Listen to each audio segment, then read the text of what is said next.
Hello, everyone. A very warm welcome to another exciting episode of Psychology Talks. And in this episode, we are going to talk about the stress, which is very slowly seeping in the like personal lives and professional lives, and it's killing or ruining the entire lives and processes of the entire thing. So it's a silent killer which ruins kind of everything if we don't take actions at the right time.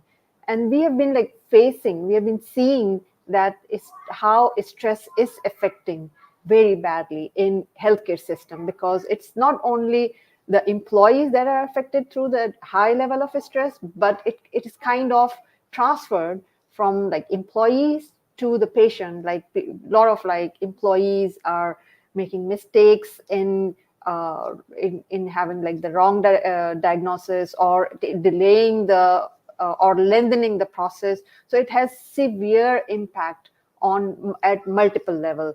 And that's why I have invited our guest today, and I'm so honored to be joined by David Dibble.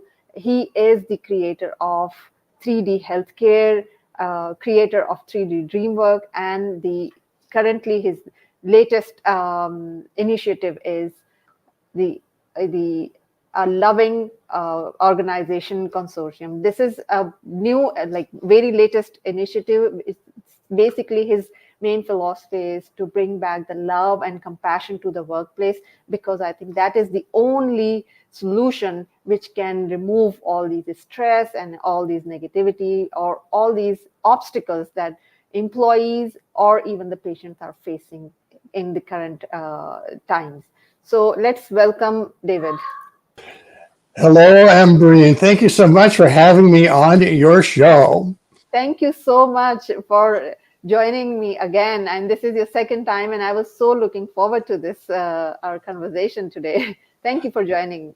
Oh, yes. Well, we get to talk about something that's near and dear to my heart, which is, really two things. We'll talk a little bit about systems, and we'll talk a little bit about, love versus fear and stress, and Yeah. kind of the current condition that we see both in healthcare and kind of the world in general. Yeah, these are like I just gave a little bit of introduction that how these things are considered as a silent killer, right? People don't know what's happening to them, but it is affecting their entire lives at every aspect of their lives. So yeah, I'm looking forward to the discussion. So before actually we jump into the discussion, just give us a little bit of your background, your like how you started and how you got into this field. Well, going way, way back, I got out of college and started a company in the back of an old warehouse with about $5,000 and built it to about a $10 million business. And I was I was never rich, but I had all the stuff, and I was still young. And I thought once I had all the stuff, I'd be happy, but I wasn't. And so I was filling in the gaps with fast living, a lot of alcohol and drugs and late nights and so forth. Mm-hmm. And then in, I think it was February 1980, I had a very powerful spiritual experience. And I literally, in about 10 minutes, became a different person. And that got me on the path to being a seeker. And so I went out and studied, Eastern teachings and Native American teachings. And I started asking the big questions: who are we, and why are we here, and what's the purpose for life? Yeah. And that got me in touch with a couple of very powerful and brilliant people. One was W. Edwards Deming, who is probably the number one quality and systems improvement guru ever. And the other one was a guy named Ilya Prigogine, and he had won a Nobel Prize in 1977 for his law of dissipated structures. And that sort of sets the stage for kind of a systematic approach to understanding what's going on, for us as it relates to stress and dysfunction, in the workplace and in healthcare systems, and what we can do basically to turn that around. Yeah. So like I know that your journey is quite inspiring. Like you started to build the empire, and then you just end up like looking for some purpose in life. I think your journey started from to go outside but then you started, your direction changed towards yourself.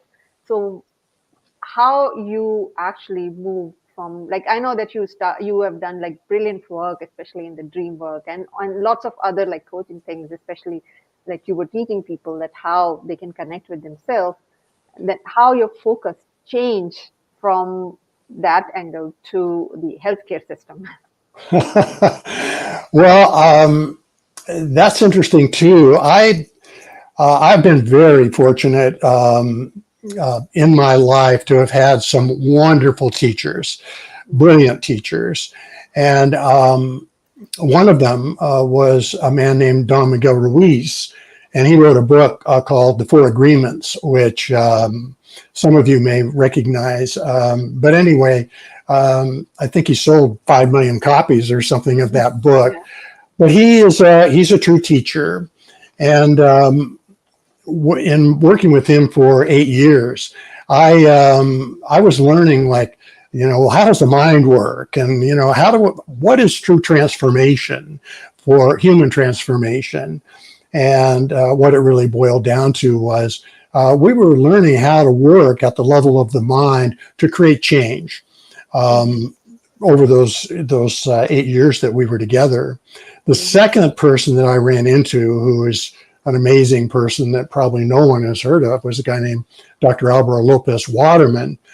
And he had been doing research in the sleeping dream state for about 10 years when I met him. And he created thousands of pages of research. And it was amazing.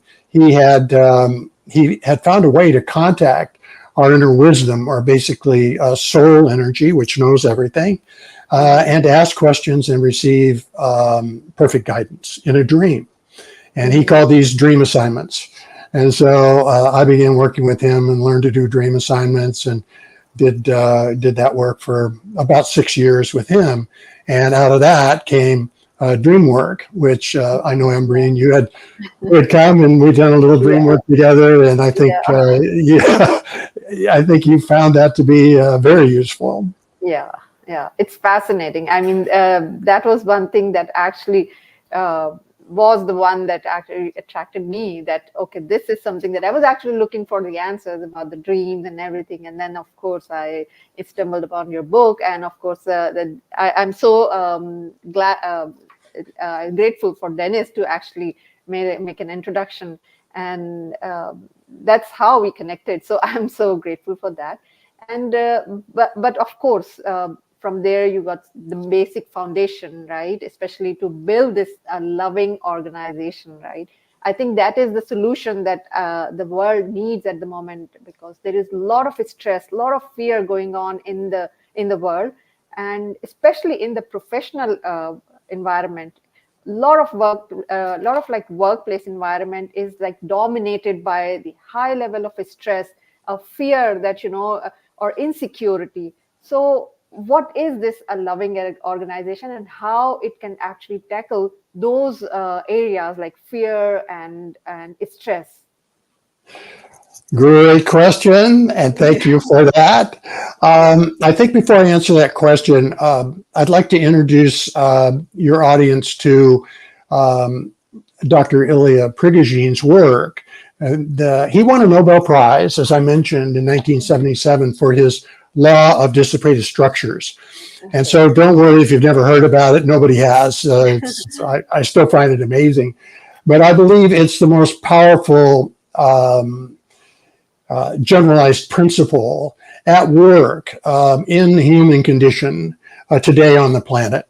And it's a very simple law. I mean, it basically says, if you look at a systematic universe, which is what we have, you see it's made up of systems and subsystems, from the macro, which could be a galaxy in deep space, to the micro, which is at the quantum level. And so in nature, 100% of the outcomes that we get are a function of those systems and subsystems.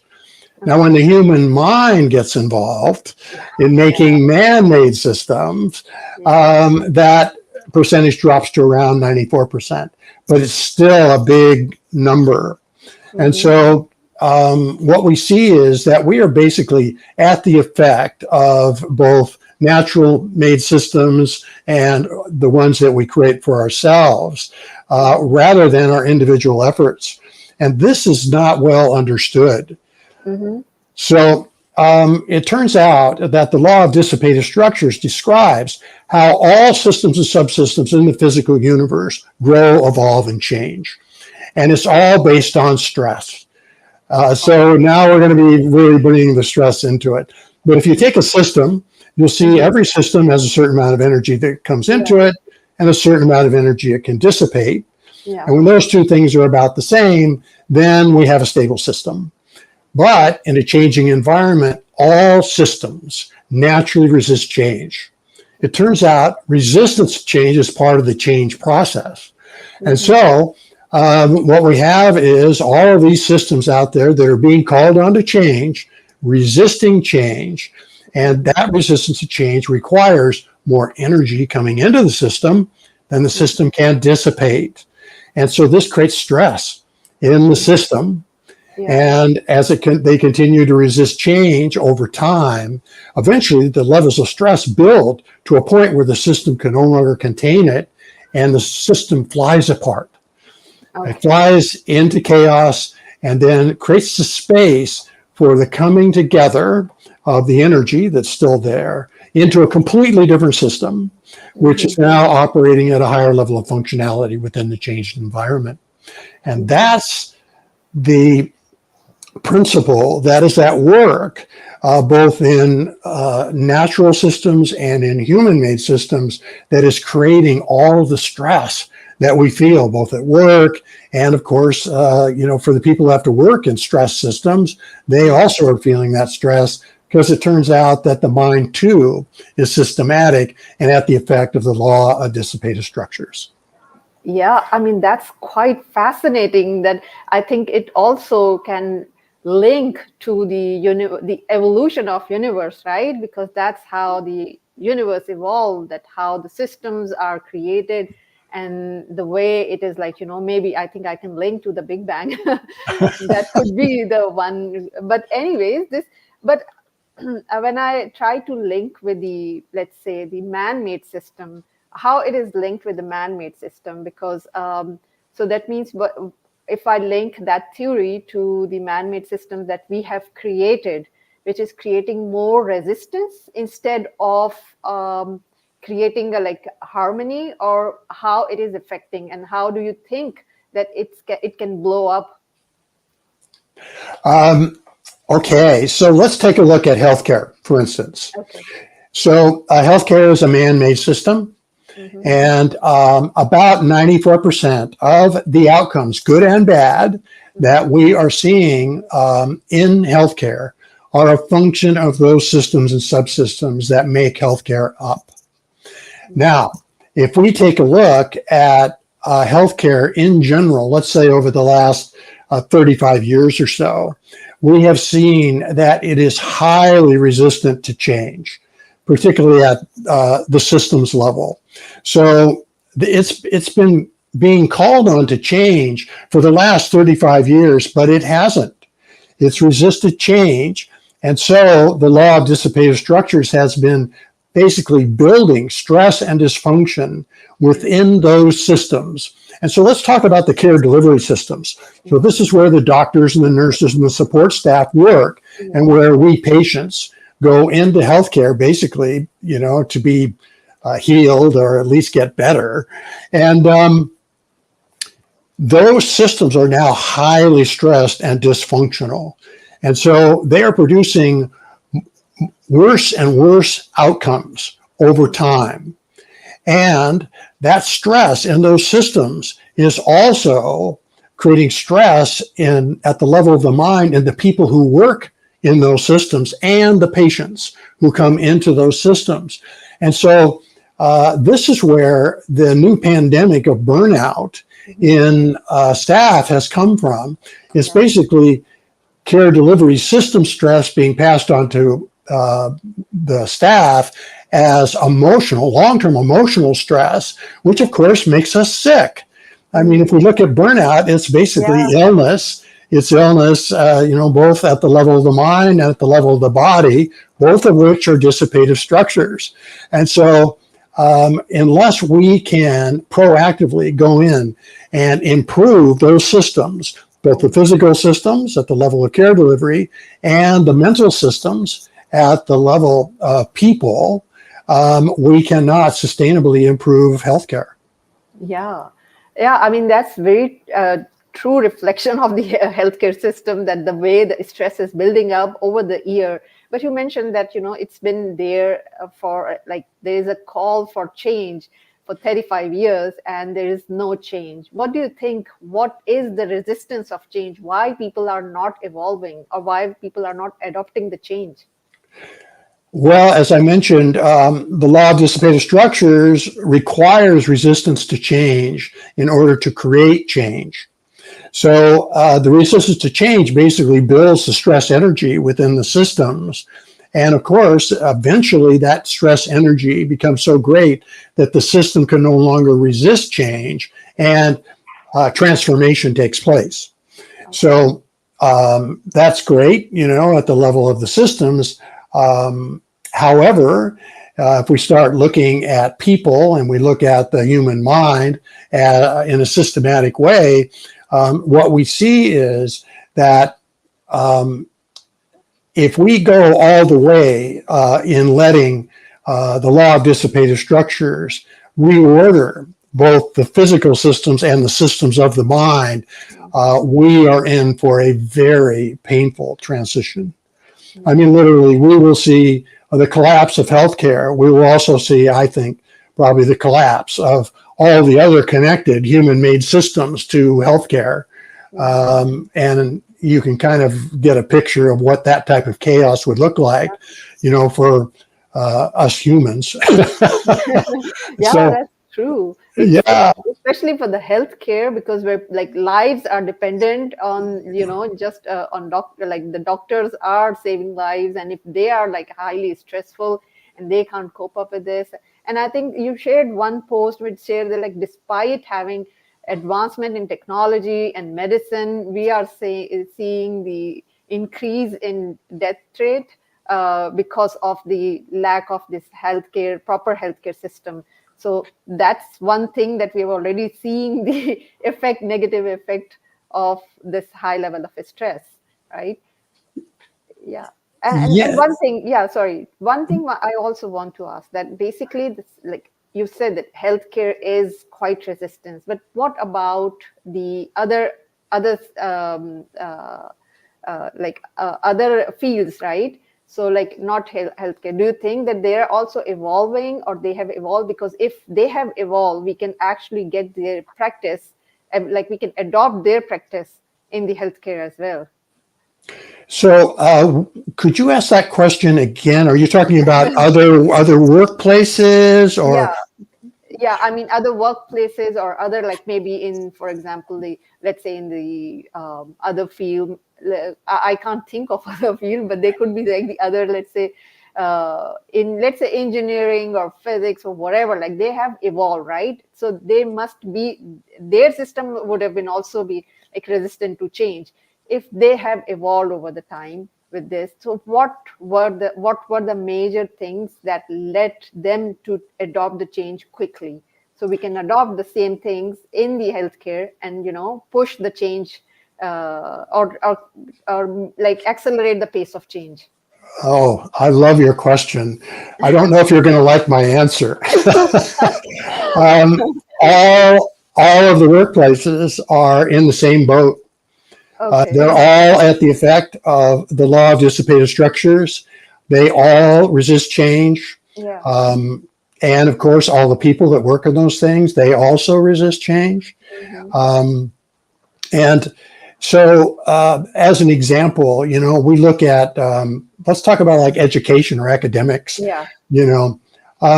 What we see is even science. What we see, the biggest barrier to advancements in science is our past success in advancing science. We become attached to this stuff, and the mind becomes attached to what it knows. And so it's the same thing. You'll see, like I laughed. I mean, I was doing, this 3D, change work in healthcare in 2005 and 6. I wrote a book about it in 2006 called The New Agreements in Healthcare. And I thought, oh my gosh, healthcare's going to come running. We have an answer to all of these big, no. I mean, I have no interest whatsoever in that for any number of reasons. But the main reason they have no interest in it is that it's different from what already exists. So the mind is most terrified of the unknown. It makes up, it thinks it knows what the unknown is, but of course it doesn't because it's unknown. And but it makes it much worse than it would ever be generally. And so it is not going there. And so we see the same thing, particularly in leadership and management in all the workplaces. The higher up people go, the more success they've experienced and the more attached they are to whatever made them successful. So when we come in and we say, oh, we've got something that's going to make you more successful, the mind rejects that pretty much automatically. Yes. I love that answer, actually. Yes, you actually explained it so well that we are all actually afraid of that unknown thing. And mind definitely, I think that's how our mind is made that way, to protect our well-being, right? Because it creates or it is, raise the red flag that don't go in the unknown because it's dangerous.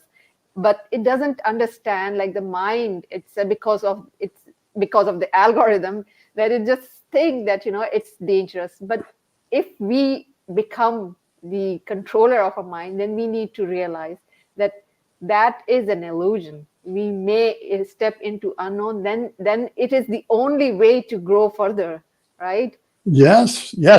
Well, the interesting thing, I think we might have even talked a little bit about this, Embreen, but if we take a look and if we believe that we humans basically create the outside world inside out. In other words, we basically create it first in the mind, and then it's projected onto the outside world. And that's how we see the outside world. But if we look, we have billions of different mindsets, in the world, and no two of them are the same. And so when we now, people are looking out and they're saying, oh, that's reality out there. But you say, well, okay, so we have billions of different realities. The question could come up, well, then what is reality? And the answer is almost that if the mind can think it, that's not it. Yes, that's a paradoxical. That's true. Yeah. So this idea that so the mind basically it creates the illusion of separation and primarily the illusion of fear. That. And then it projects it out there and says, oh, we don't want to go there. That's the unknown, for instance. However, when we look at the transformation of the mind, what we see is that for humans, the amount of change that takes place at the level of the mind is proportional to the emotional energy that's brought to the experience, both cumulatively and in the moment. So it's like we have negative emotions generally. It's normally fear-based emotions, and it's showing up. I always use the analogy of the abused wife. So, the abused wife is in this abusive relationship, and, she's being abused, and she's afraid of the abuse and that sort of thing. But she's more afraid of going into the unknown, in other words, leaving and going into the unknown, than she is of the known abuse. And so she sticks in the relationship until finally the abuser comes home and does one more thing. And I'm making it up. Maybe he comes home for the first time, hits one of the children or something. Mm-hmm. And at that point, her fear of staying becomes greater than her fear of leaving. And she packs the kids up in the car and drives into the unknown.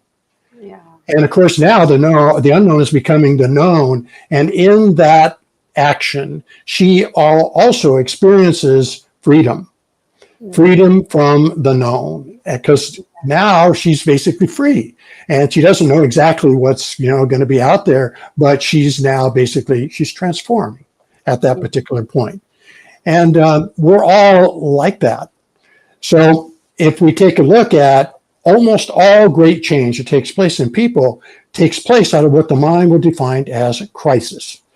And it's emotional crisis, and that's great. This is where, the abusive wife leaves, or this is where we quit the job, or this is where, whatever it happens to be, we, leave the relationship, whatever. But it turns out we can also create the same amount of change with the emotional energy that comes from love. It doesn't have to be fear. And so this becomes what we're looking at with a loving organization, and with the Loving Organization Consortium, and with 3D Healthcare, is we are looking at creating systems-based, meaningful change, both at the level of physical systems and at the level of the mind, using the emotional energy that comes from love, as opposed to the emotional energy that comes from fear. And so this is why, I tell anyone who's learning, to facilitate 3D healthcare, the absolute most important thing that you have to do as a facilitator of 3D healthcare is learn to be centered in unconditional love with the teams that you're working with. Yeah. And if you do that, you can become a catalyst for the creation of these emotional energy fields that come from love. And I've actually described it as like watching popcorn pop, where you're working with people and you'll see that first kernel pop. And often a person, when they feel that love that lives in them, they'll take a breath. They kind of like this, and all of a sudden their consciousness expands a little bit, and they add to the energy field, and then you might see pop, pop, pop. The beautiful thing about these emotional energy fields is they're incredibly intelligent, and so they only bring people along at the speed at which the mind can handle. And so if someone, sit at the back of the room with their arms crossed and, doesn't pop, that's great. No problem. You might find that the next time they come, they moved a little bit. Now maybe they've moved to the center of the room. Or it might be 3 or 4 meetings later, they might pop. And when they do, they become your biggest champions for change, and love. And it's really quite remarkable. Yeah. So love is the actually main energy or catalyst to bring change, right? So how you actually infuse the love and compassion in the workplace, especially I know it's easy to say that love unconditionally and love your employees, but it's very hard to practice. So what exactly is the strategy to bring the love and compassion in at the workplace? Well, I would say that the first strategy is not to create more fear in talking about love. Yeah. Because you know how it is. You go into particularly the C-suite anywhere and you start talking about love and they go jump out the window, like, oh no, even now, a loving organization. There's been a lot of discussion. Should we call it something else? And look, the only thing that's afraid of love is fear. So, we should probably call it what it is. Anyway, the long and short of this is, we have to be mindful about how we take this type of work into the workplace. So, for instance, in a lot of cases, I don't talk about things that are, would be normally very woo-woo in the workplace, like energy fields of love. Oh my God, now we've lost everybody. And I don't talk about it because you don't have to. In other words, we can talk about the systems part. Everybody gets that. Okay, we've got to change the systems because they're producing the outcomes, and we want to set people up to be successful, and we want our patients to, have a better experience, and so forth and so on. So that's easy. And in the C-suite, I would also talk to them about the fact that, your profitability is in the care delivery systems. That's where you create your revenue, and that's where you create your costs, and that's where you create your margins. And and good systems are more profitable than bad ones, like the ones you have right now. So let us teach you how to maximize profits. But anyway, I digress.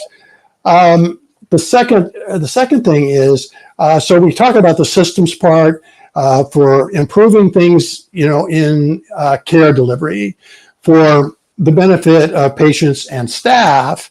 And when I'm working with staff, I would talk about, okay, better patient care. Let's get rid of this burnout.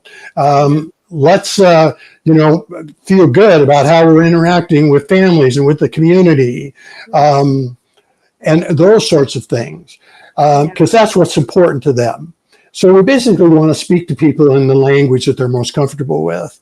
And so I normally wouldn't even talk about something like energy fields unless I felt it was appropriate to do so. Now, for teaching people to facilitate, yes, it's appropriate, because if there's one thing that will trip up a facilitator of 3D healthcare, it's forgetting to be centered in unconditional love for the people and getting pulled into fear. And now you're in that dynamic that you're probably trying to fix, in the team. And you watch the whole process come to a halt, But for instance, I would probably not even talk about that stuff because it's really not necessary. So, that's a good strategy. Actually, that's wonderful that, we need to adopt their language where they can understand that how they can change the system. And I think this is a great initiative that Living Organization. It's not only for the healthcare. I think it's needed for the entire world to, bring about the love and compassion, because I think this world, one thing that at the moment they're lacking is is love and compassion. We see so much stress, so much fear, so much hatred going on. So I think this is something, it should be more than healthcare, I believe. It should be for the entire world, for each and every person, I think. Yes, it was my mentor, the great Bucky Fuller. He said, we really, want to create, he didn't use the word love, but he says, we want to create a world that works for everyone with no one and no thing left out. And he was, a great genius. And he basically wrote about how the universe works, in most of his 21 books. But his big thing that he wrote about most was synergy. And he would talk about how the physical universe only and always works synergistically. And so that's because everything's connected. And so it's only the mind where we create this, fear-based separation and win-lose, where, it's even possible for one to win and something else to lose, because everything's connected. And so it turns out the only games that can be played in the human experience are either win-win or lose-lose. And this win-lose game that we're playing isn't really win-lose, it's lose-lose. And the law of dissipative structures guarantees that. And so what we want to do now is to intervene and use the law of dissipative structures to accelerate positive systems-based change in both, the workplace and in people, so that we're now using the energy of the law of dissipative structures to save the world rather than take us into the abyss. Yeah, that's amazing. Your vision is so broad, and it's something that I think we need at this moment, much needed. So I'm sure that it's gonna work wonders, and I'm sure that it's gonna bring all the transformation, especially in the healthcare, and then I believe that in the world as well. So yeah, I know we can talk a lot about it, and especially with you, I learned a lot from you. And we can talk a lot, I know, but I know that time is running out. So before I close the show, what final advice would you like to give to our audience today? I would say if there is a way that you can begin to think of our lives and the problems that we face in the world, whether it's at work or at home, through the lens of natural law, in particular the law of dissipated structures, and what I would also call natural law, that basically all transformation is transformation of fear to love, and that's our real work in the world, is that transformation that we're down here really and being called on to do.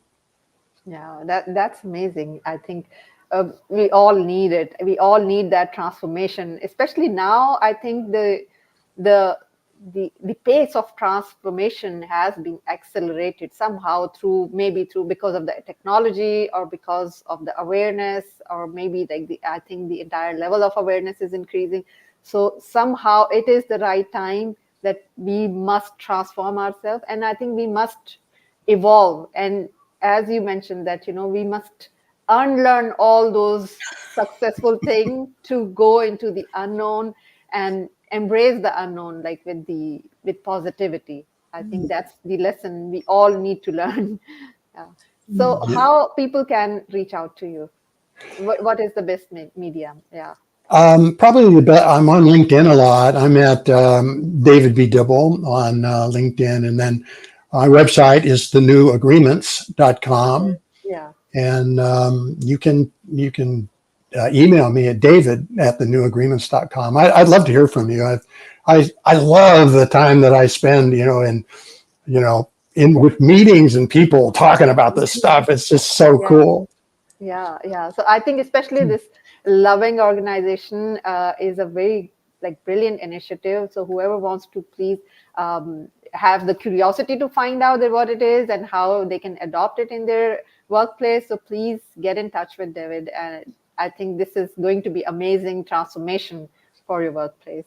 So, anyways, thanks a lot for joining, David. It's always a pleasure and an honor to have you on my show and discuss these deep, I think, scientific, philosophical, and spiritual conversation with you. It's amazing. I always enjoy it. So thank you so much. Oh, love you. You're the best. Thank you so much, and thanks to all the audience who joined today. And if anybody is watching from the like replay, please share your comments so we get to know that how you like the show or anything. So, anyways, thanks a lot and have a great day.